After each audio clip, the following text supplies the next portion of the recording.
வாரத்தில் ஒரு தடவையாவது இந்த மாதிரி செஞ்சு சாப்பிடுங்க. கை கால் வலி, இடுப்பு வலிலாம் இருக்காது.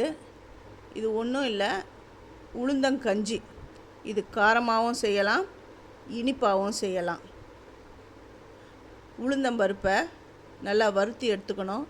கருப்பு உளுந்து கிடச்சா கூட பெஸ்ட்டு. வறுத்து பொடி பண்ணிக்கோங்க. அந்த தண்ணி தேவையான அளவு தண்ணி வச்சு, இப்போ எத்தனை பேர் இருக்கீங்களோ, எத்தனை டம்ளர் வேணுமோ அதுக்கேற்ற மாதிரி அந்த பவுடரை சேர்க்கணும். நான் ஏலக்காய் ஆல்ரெடி பொடி பண்ணி வச்சுருக்கேன், அதை சேர்த்துருக்கேன். அப்புறம் வெள்ளை கரைசல். வெல்லம் வேண்டாம் அப்படின்றவங்க நாட்டு சக்கரை அப்படி சேர்த்துக்கோங்க. இந்த கஞ்சியோடைய, இந்த பாயாசம், உளுந்து பாயாசத்தோடைய ஃபுல் டீட்டெயில் வேணுன்றவங்க என்னுடைய சேது சித்ரா கிச்சனில் போய் பாருங்கள். நான் ஃபுல்லாக டீட்டெயிலாக நான் சொல்லியிருக்கேன். இதை காரமாக பண்ணணும் அப்படின்னா நீங்கள் உப்பு சேர்த்துக்கோங்க. இந்த இனிப்பு சேர்க்க வேண்டாம்.